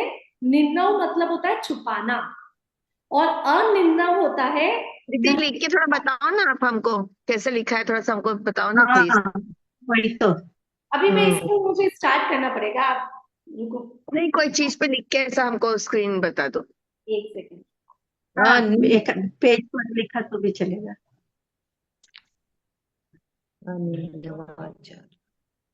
दिख रहा है क्या? नहीं, अभी तो नहीं हाँ दिखा। दिख रहा है। नहीं, कहाँ दिखा? नहीं अ, दिख रहा है। नीम, हाँ अभी पेंसिल आ गई। क्या? पाँच चार, ओके। हाँ, अच्छा एक सेकेंड ना। नीम, हाँ, निन्न वाचा। पाँच चार, ओके ओके, थैंक यू। हाँ, ठीक है। इसका क्या मतलब है दीदी? इसका मतलब, निन्नव का मतलब होता है छुपाना, और अनिन्नव का मतलब होता है नहीं छुपाना। हम्म, आपने, हमने कभी भी किसी से जो ज्ञान लिया है उसको कभी भी नहीं छुपाना। अगर हमने सिद्धि प्राप्त करनी है तो हमने कभी ना कभी, जैसे भक्तामा किससे सीखा है, तो आप उसको पहले विनय से नमस्कार करो, और लोगों को अगर आप बताते हो तो उसका नाम बताओ, छुपाओ मत। नहीं ये तो मैंने अपने आप से किया है, नहीं ये तो मैं जहां भी, मैं जो रोज प्रवचन सुनती हूँ और आपको बोल देती हूँ आज उनके प्रवचन में ये बात सुनी। अगर मैं कहूँ कि ये बात है तो आपको क्या लगेगा कि ये आपकी बात। तो बात है। अब जैसे आज ही मैंने इतना अच्छा सुना वी सागा जी महाराज से, तो मुझे लगा ये बहुत इंपॉर्टेंट चीज है ना। तो ये मैंने मेरे 6-5 साल पुरानी कॉपी में लिखा हुआ था, ठीक है। तो लिखी हुई चीज रहती है, लेकिन हम उसके ऊपर नाम नहीं लिखते कि किसके द्वारा हमने किससे सीखा है। तो वहां पे भी आप लिखो ताकि आपको आदर हो कि ये हमने किससे सीखा है ना। तो कभी भी किसी का नाम नहीं छुपाना, जिससे भी ज्ञान लिया है। हम स्टार्टिंग की प्रेयर बोलते हैं ना कि उन सभी का आभार, उन सभी को धन्यवाद जिन्होंने कभी भी कहीं भी किसी भी रूप में, तो आप उनकी शक्ल देख लिया जब बोल रहे हैं, कहीं भी किसी भी रूप में, किसी भी जन्म में, किसी भी प्रकार का, तो आपको जो जो अपने गुरु लगते हैं ना, उन सबकी शक्ल अपनी आंखों में लेके आया कि इन सबको मेरा धन्यवाद। ठीक फिर है, इसका क्या लिखना है अभी? इसका लिखो ना, लास्ट का। नहीं छुपाना, प्रकट कर देना, नाम प्रकट कर देना, अर्थात जिससे हमने सीखा है उसका नाम नहीं छिपाना।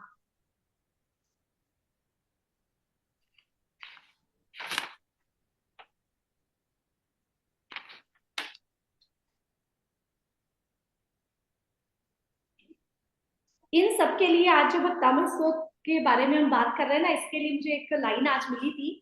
सुप्रभात में आता है ना, कुछ कुछ कोटेशन आती है, तो उसके लिए एक लाइन है, मतलब की बात सब समझते हैं, बात का मतलब कोई नहीं। समझ आई है ना। तो हमें यहाँ पे मतलब नहीं है, हमें बात का मतलब समझना कि क्या कहना चाह रहे हैं आचार्य मान को। मतलब के लिए आप क्या करते हो, वो श्लोक पढ़ लेते हो, वो श्लोक याद कर लेते हो, इसलिए फायदा नहीं है। बिना मतलब के किसी भी बात को समझो आप, उस वो बात कह क्या रहा है, उस बात में क्या क्या चीजें आ रही है, ये 8 चीजें अगर होंगी तो सोचो चमत्कार प्रकट होंगे कि नहीं होंगे। होंगे। आचार्य मानतुंग के ही नहीं हुए, समंतबद्ध आचार्य के ही नहीं हुए। एक छोटा सा बालक था जिसके गर्दन पे तलवार रखी जा रही थी बलि देने के लिए, और वो तलवार फूलों का हार बन गई। कर क्या रहा था, पूरा नमोकार मन से पढ़। तो कोई बड़ी बात नहीं है ना चमत्कार होना, बस इन 8 अंगों का ध्यान रखना जरूरी है। ठीक है, चलिए। बहुत टाइम हो गया। 2-3 तरह के सुरक्षा चक्र की हम बात कर लेते हैं, उसके बाद क्लास ओवर करेंगे। देखो, कल हमने एक सुरक्षा चक्र सीखा था। भक्ता में क्यों पढ़ना है, कैसे पढ़ना, किस उद्देश्य से पढ़ना, वो आज हमने कर लिया। कल से हम पहली गाथा शुरू करेंगे, लेकिन उससे पहले आप हीलिंग भी सीखने का प्रयास कर रहे हो। भक्तामय स्तोत्र से किसी का उपचार करना, तो किसी का उपचार करने के लिए आपको सबसे पहले खुद को सुरक्षित होना जरूरी। खुद के सबकॉन्शियस माइंड में नमोकार मंत्र, भक्तामय स्तोत्र अथवा भगवान की भक्ति को भरना जरूरी है कि आप एनी टाइम कोई भी बात हो आपके मन में ये आना चाहिए, नमोकार मंत्र से सुरक्षा कवच। नमोकार मंत्र क्या है? पहले तो नमोकार मंत्र क्या है सबको पता है। अरियंतों को नमस्कार, सिद्धों को नमस्कार, आचार्यों को नमस्कार, उपाध्यायों को नमस्कार, सर साधु को नमस्कार, ये सबको पता है। लेकिन ऐसे बोलता कौन है ये बताओ।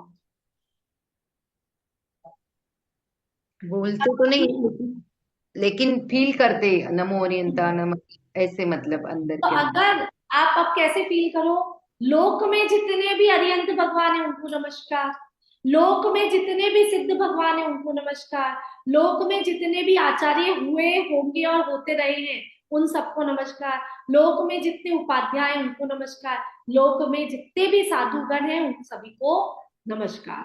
तो ऐसी भावना के साथ नमोकार मंत्र पढ़ेंगे। फिर चलो, सबसे पहले वाला सुरक्षा चक्र एक तो मैंने कल बता दिया था, कैसा, ऊपर लिखने वाला, ठीक है। उसको कलर्स से भी लिख सकते हैं, है ना। लेकिन उसको हम कलर्स से मेडिटेशन में सीखेंगे आगे की कोई क्लास में, कि कैसे कलर्स से, मोतियों से, स्वर्ण मुद्राओं से कैसे लिखते हैं, वो मैं नेक्स्ट कभी सिखाऊंगी। अभी हम सुरक्षा चक्र नॉर्मल बनाते हैं, एकदम नॉर्मल, बैठे बैठे। किसी और के लिए भी कर सकते हो, अपने लिए भी कर सकते हो। सबसे पहले हाथ जोड़ेंगे,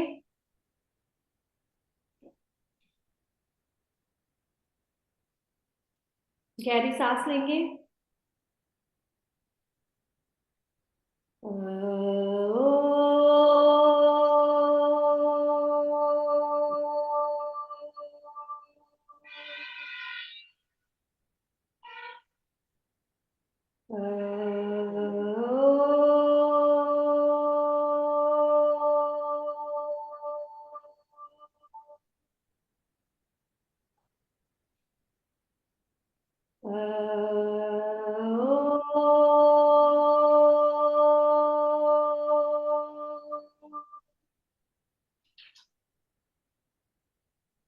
अब सबसे पहले बंद आंखों से हमें जितने भी अरिहंत परमेष्टि इस जगत में हैं, भूत भविष्य वर्तमान, सभी के सभी अरिहंत परमेष्टि से लाल रंग की ऊर्जा को अपनी ओर आते हुए देखना।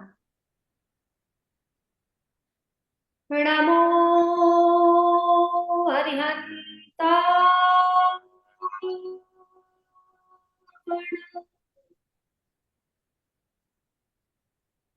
सभी अरिहंत परमेष्टि की लाल रंग की ऊर्जा मेरे पूरे शरीर को सुरक्षित कर रही है। लाल रंग की ऊर्जा अपने आसपास चारों तरफ होते हुए देखिए, फैलते हुए देखिए। अब सिद्ध शिला की ओर अपनी दृष्टि बंद आंखों से सिद्ध शिला पर विराजमान सभी सिद्ध परमेष्टि से पीले रंग की रोशनी आपके पूरे शरीर को सुरक्षित करती हुई देखनी है आपको। नमो सिद्धा,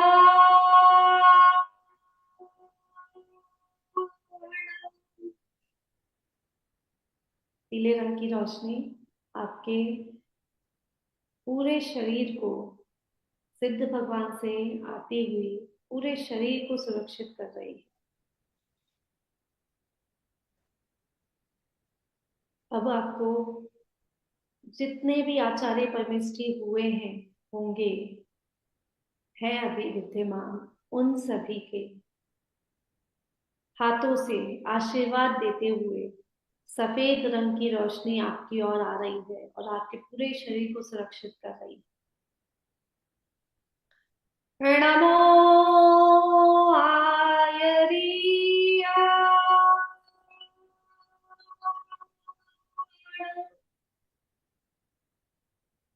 सभी आचार्य परमेष्ठी के हाथों से निकली हुई सफेद रंग की रोशनी आपके पूरे शरीर के चारों ओर फैल गई है और आपको सुरक्षित कर रही है। अब जितने भी उपाध्याय परमेष्ठी हैं इस जगत में, उन सबके हाथों से निकलती हुई, दोनों हाथों से निकलती हुई हरे रंग की रोशनी को अपनी ओर आते हुए देखिए। नमो वज्राय।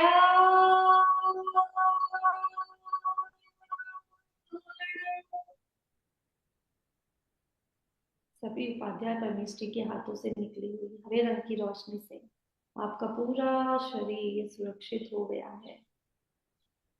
फैलती हुई रोशनी को देखिए।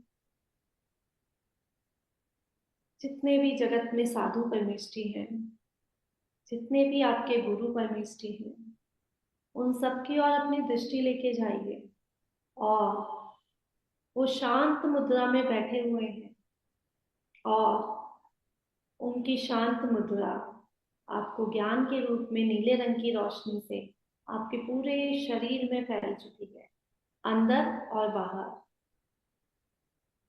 अपने गुरुओं की ओर दृष्टि डालिए।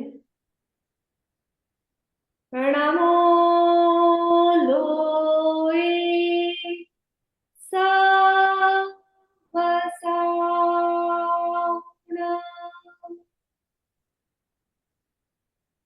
सभी साधु परमेष्ठी, गुरु परमेष्ठी की नीले रंग की ऊर्जा आपके पूरे शरीर को बाहर से अंदर से सुरक्षित बना दी है। अपने पूरे शरीर पे फैलती हुई ऊर्जा को देखिए।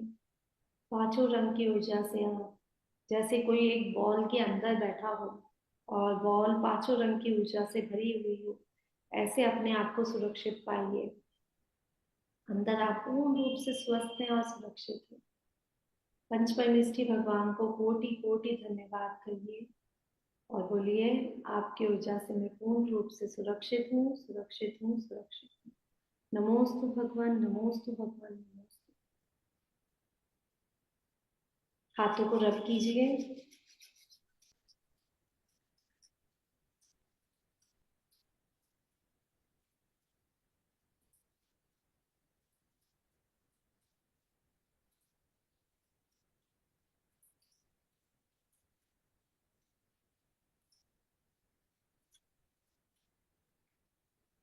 अपना ऑरा चेक कीजिए।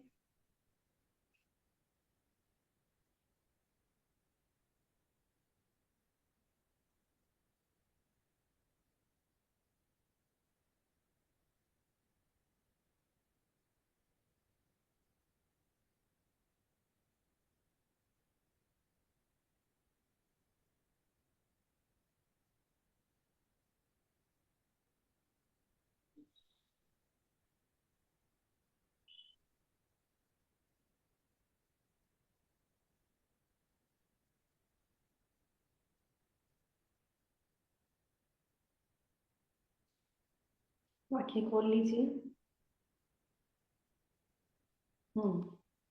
सबने अपना ऑरा चेक किया? कुछ अनुभव हुआ कल से ज्यादा बड़ा? आज तो बहुत बड़ा हुआ दीदी। बहुत बड़ा हुआ क्योंकि आप ऑलरेडी पांचों पंच परमेष्ठी भगवान की ऊर्जा से भरे हुए। फील हुआ? कलर्स दिखाई दिए? दीदी कलर व्हाइट, येलो, दो कलर तो बहुत अच्छे से दिखे। ठीक है। चलो, वो थोड़ा थोड़ा प्रैक्टिस करने से सारे कलर्स दिखने लग जाते हैं। व्हाइट तो बिल्कुल ऐसे जैसे गोल चक्र आ रहा हो ना, वैसे गोल हम्म, गोल ऐसा व्हाइट कलर दिखा बिल्कुल। बहुत बढ़िया, बहुत बढ़िया। ठीक है ना? तो ऐसे हम अपने आप को घर बैठे सुरक्षित कर लो। रोज सुबह उठ के कितनी एनर्जी बढ़ जाएगी सोचो। अगर हम रोज इस इतनी सी प्रक्रिया कर लेते, एक बार ही तो नमोकार मंत्र बोला, इतना सा अगर हम रोज अपने आप को, अपने अपनों को भी सुरक्षित कर सकते हैं। आप ये बोल के, ये ऊर्जा उनके पास तक जा रही है, ठीक है ना। जैसे आपका बेटा, किसी का बेटा बाहर रहता है, बेटी बाहर रहती है, तो आप रोज उस तक सुरक्षा कवच भेज सकते हैं।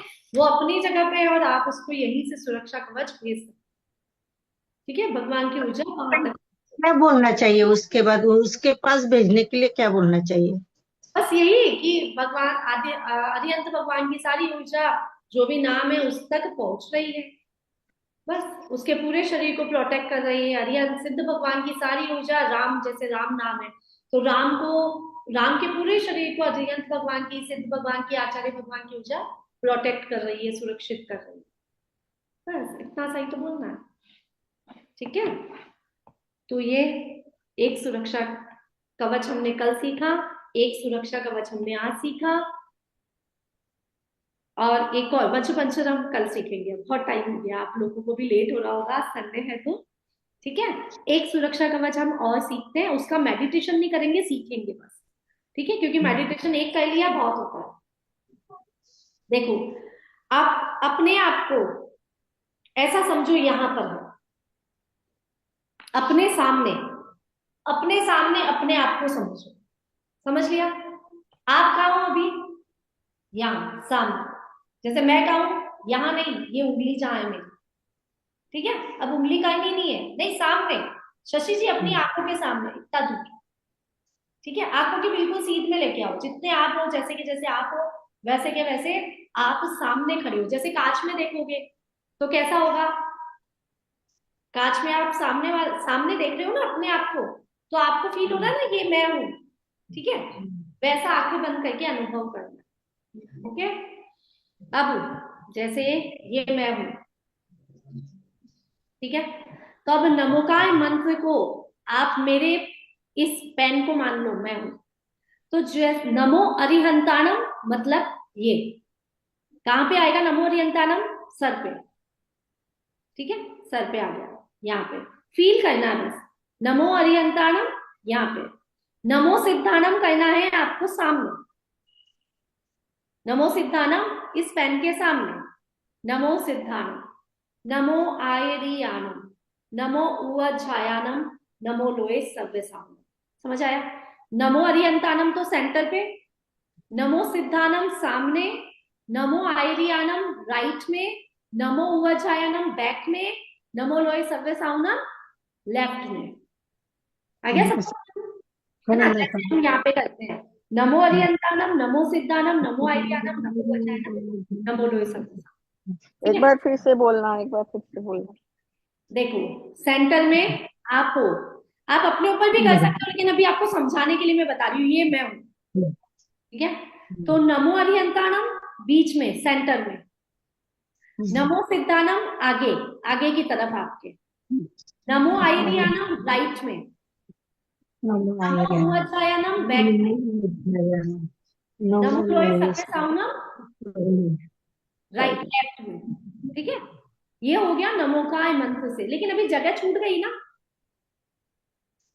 जगह छूटी, तो सिद्धानम और आयरियानम के बचे बीच में जो जगह है, वहां पे बोलेंगे ऐसो पंच नमोकारो।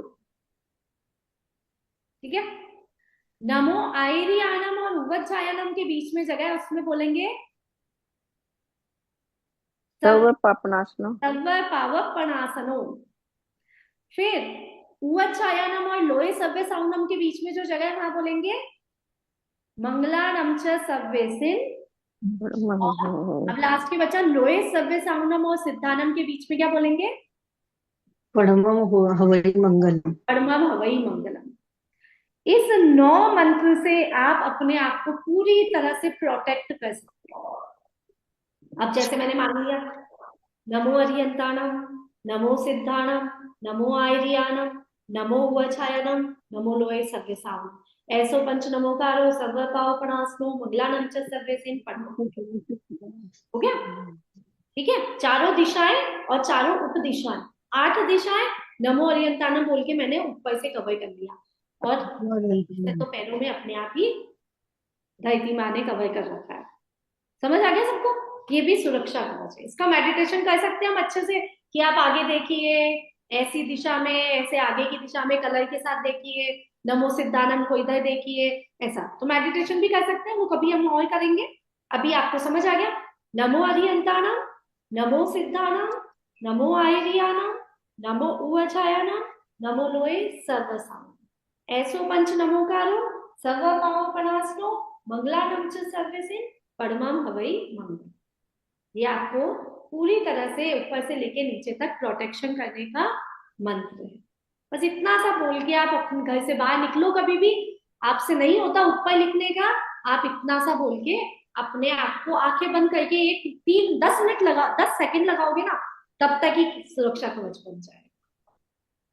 ठीक है ना? तो बस इतना सा सीखो, आगे का हम कल देखेंगे, समय बहुत हो गया है। समझ आया आप सभी को भक्तामय स्तोत्र का पाठ क्यों करना चाहिए, कैसे करना चाहिए, सुरक्षा कवच क्यों? अब आपको सुरक्षा कवच में सुरक्षित कब होगे ये भी सीख लो। केवल मात्र बोलने से सुरक्षित नहीं होगे, है ना? सारी दुनिया इससे सुरक्षित हो जाएगी तो कुछ होने वाला नहीं है, फिर तो दुनिया में कुछ भी नहीं होगा, विपरीत परिस्थितियां ही नहीं आएगी। आप जब बोल रहे हो तब आपकी अटूट श्रद्धा कैसी है, आप जब बोल रहे हो तब आपका पाप कर्म पुण्य कर्म का उदय कैसा है, ये सब बात डिपेंड करेगी। तो कोई बात नहीं, उदय से हमको कोई फर्क नहीं पड़ रहा, हम तो भगवान पे इतनी श्रद्धा रखेंगे तो अगर हमारा उदय भी आया तो उसमें हमको समता भाव आ जाए। जैसे इतना करने के बाद भी एक्सीडेंट हुआ, बाद भी एक्सीडेंट हो गया, मतलब ये बनाने के बाद वैसे होगा नहीं, नहीं होगा। अगर आप ये करके चाहोगे तो नहीं होगा, अगर श्रद्धा से अगर आपने प्रॉपर बनाया है तो नहीं होगा, लेकिन फिर भी हो गया तो आपके लिए डॉक्टर जल्दी से जल्दी आपको उपलब्ध हो जाएंगे, आपको शक्ति मिल जाएगी, उसका इलाज जल्दी से जल्दी हो जाएगा। तो इतनी श्रद्धा रख के फिर थोड़े में टल जाएंगे, हाँ, थोड़े में टल जाएंगे। थोड़े में टल जाएंगे, ये भी तो श्रद्धा होनी है। और मैं तो इतना करके आई, उसके बाद भी एक्सीडेंट हो गया, अब आगे से करने से क्या मतलब है ना? नहीं, इससे ज्यादा भी हो सकता था, ये तो कम में आके ही रुक गया। ऐसी श्रद्धा रख के फिर हम बनाएंगे। दीदी जैसे कहीं जा रहे हैं, कार में 4 जने जा रहे हैं, तो एक बार बोल के चारों का नाम ले लो। चारों का नाम ले लो, कार में बना लो ना आप। अच्छा, कार पे ही बना लो ऊपर। कार पे बना लो, अभी बैठी है स्वरूपा जी, बना लो। ऊपर की छत पे लिख दो नमो अरिहंताणम, सामने लिख दो, सामने वाले कांच पे नमो सिद्धानम, राइट पे नमो आयरियाणम, पीछे नमो वचानम, नमो लोई सर्वसाम। एक ऐसे मंत्र ये भी है ना सोनल जी, ओम ह्रीम फीम क्षीम हेम नमः ठ ठ स्वाहा, देखो यात्रा पे बहुत जाते है, हुए। आपको उस समय आपके चारों तरफ प्रोटेक्शन दिखना चाहिए, आप केवल ओम बोल के भी सेम टू सेम काम कर सकते हो। आपके सबकॉन्शियस माइंड को जागृत करने का काम कर रहा है ये, और कुछ नहीं है। ऐसा करने से कुछ नहीं हो रहा है, आपका सबकॉन्शियस माइंड कह रहा है कि मेरा ऑरा इतना बड़ा हो गया, मेरे पास और कोई बीमारी नहीं है, कोई प्रॉब्लम नहीं आएगी। आपको अपने सबकॉन्शियस माइंड को जागृत करना है कि ये मैंने चक्र बना दिया, आपको चक्र बनता हुआ दिखा। अभी मैंने आपको कहा था कि आप अपने आप को एक बॉल में देखो, कि आप एक बॉल में हो, 5 कलर की ऊर्जा से। आजकल घूमने जाते हैं, जब एक बॉल नहीं मिलती हमको, बड़ी बड़ी बॉल्स मिलती है, उसमें हमको बीच में डाल देते हैं, हवा भर देते हैं और फिर आपको घुमाते हैं कहीं भी। तो उस बॉल को माइंड में रखो हमेशा। आप कौन सी बॉल में हो? आप नमोकार मंत्र की बॉल में हो, बस इतना सा ध्यान रखो, अब आप सुरक्षित हो गए। ठीक है, चलो इतना ही रखते हैं। कल क्या हुआ था, हम मंदिर में गए थे, मेरी बड़ी ननद आई है, हम वो उनकी पूजा हुई और मेरा नमोकार चालीसा हो गया और हम घर पे आ गए। तो हम घर वहां से बाहर निकले तो छत का गिरा, उधर ही हम जहाँ बैठे थे करने के लिए। तो आज सुबह जब हम मंदिर गए तब मालूम पड़ा कि आप जहाँ पे बैठे थे, आपके जाने के बाद तुरंत ही वो ऐसा हुआ। बस यही देखो ना, हो सकता था ये भी, लेकिन आप उस समय नमोकार मंत्र पढ़ रहे थे, तब तक आपको भगवान ने संभाले रखा। कितना मतलब, कितना ये चमत्कार है हमारे जीवन में, इन मंत्रों से बहुत चमत्कार होते हैं। कल की बात है। और देख लो, बढ़िया, ऐसे सुरक्षा कवच बना के निकला करो, कुछ भी हो सकता है कभी भी। वही तो वही। ठीक है, चलिए ठीक है। जय जिनेन्द्र। सोनल जी, आज जो ना आपने मैसेज डाला था, तो वो ओनली केकड़ी केकड़ी लेडीज वालों के लिए क्या वाला मैसेज? अभी मैंने केवल केकड़ी में स्टार्ट किया है नहीं तो पाठशाला। हमारा भी कर दो ना। फिर आप अच्छा ना, एग्जाम ज्ञान ही मिलेगा, हम सब जना आ जाएंगे। आ जाओगे एग्जाम में? पक्का पूछ लो। हाँ, तो एग्जाम में अच्छा ना, ज्ञान ही मिलेगा, क्वेश्चन आंसर याद हो जाएंगे। ठीक है, हम है ना नेक्स्ट मंथ से कोशिश करना। ओवरऑल इंडिया के लिए चालू कर देंगे। लेकिन क्या होता है इससे, आप लोग जो एग्जाम दोगे उसी को लेंगे हम। क्या होगा, मैं ग्रुप बना दूं ना तो 1000-2000 लोग आ जाते हैं, कोई फर्क नहीं पड़ता, सब आ जाएंगे। लेकिन जब बात करेंगे कि आंसर दो तो 3 जने आंसर देंगे, तो फिर उसमें मजा नहीं आता। आप जो अटेंड करना चाहता है क्लास, उसको समर्पित होना पड़ेगा। इसलिए मैंने केकड़ी में ग्रुप में मैसेज डाले हैं, लिंक नहीं डाला। 40-50 जनों ने इंटरेस्ट दिखाया, वो उन्होंने ज्वाइन किया, बस ठीक है। आप सबको भर के सबको ज्ञान मिल जाए, ज्ञान मिल जाए, किसी को ज्ञान नहीं मिल रहा। मैसेज तो मैं रोज डाल रही हूँ, बढ़िया से बढ़िया, कौन पढ़ रहा है ना? तो जो बोलेंगे ना कि हम रियलिटी में ऑनलाइन ही पेपर दे देंगे महीने के लास्ट में, उनको मैं ज्वाइन कर लूंगी, ठीक है ना? और पेपर मीन्स क्या होगा, एकदम इजी क्वेश्चन, अबसदा में क्वेश्चंस के आंसर। आप, मेरा मोटिव है आचार्य विद्यासागर जी महाराज की स्मृति दिवस में मुझे कुछ करना था ज्ञान दान से रिलेटेड, तो बस मैंने वो पाठशाला शुरू करी, ठीक है ना? क्योंकि बच्चों को पढ़ाने से ज्यादा इंपॉर्टेंट है महिलाओं को पढ़ाना, लड़कियों को पढ़ाना। क्योंकि अगर आप तो वो आप मुख माटी के ऊपर, आचार्य श्री के ऊपर बहुत प्रतियोगिता आती है, तो वो चल रहेगा। बिल्कुल, बस वो किसी भी हिसाब से कि अगर आपको करना है तो ज्वाइन, ठीक है ना? और फिर पर्यटन पर्व में पर्यटन पर्व में भी प्रश्न पूछे जाते हैं आचार्य श्री के ऊपर, तो अपने को उत्तर आना चाहिए उसका। चलो ठीक है। हमारे अपने इस ग्रुप को ज्वाइन कर लो ना फिर। चलो मैं ना लिंक डाल दूंगी, गुलिस्तान में हूँ ना सब लोग, उसमें लिंक डालूंगी, तो अलग से एक ग्रुप बना लेंगे। जो करना चाहता है उसका अलग से ग्रुप, जो ज्वाइन करना चाहेगा बस वही, जो एग्जाम देगा कि हाँ भाई मैं पूरे महीने, केवल बहुत छोटी छोटी चीजें आएगी। अभी तो बाल बोध प्रथम, पहला बाल बोध में बच्चों को जो पढ़ते हैं ना, वो चीजें आएगी अभी तो केवल, तो वो भी आनी चाहिए। जैसे कुछ भी आ गया कि किसका अपमान करने से चक्रवर्ती 7वें नरक में गया, तो आंसर आना चाहिए आपको, पानी में नमक नमोकार मंत्र का। मिटाने का। इतना सा आंसर आपको आता है, लेकिन फिर भी एग्जाम देते तो हमको कॉन्फिडेंस आ जाता। कॉन्फिडेंस आता। चलो हम करेंगे स्टार्ट, है ना? चलो, जय जिनेन्द्र सभी को।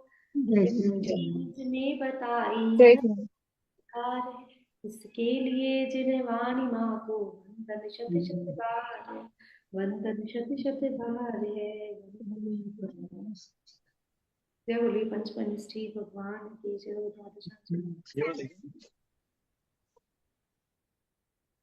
जय जिनेन्द्र।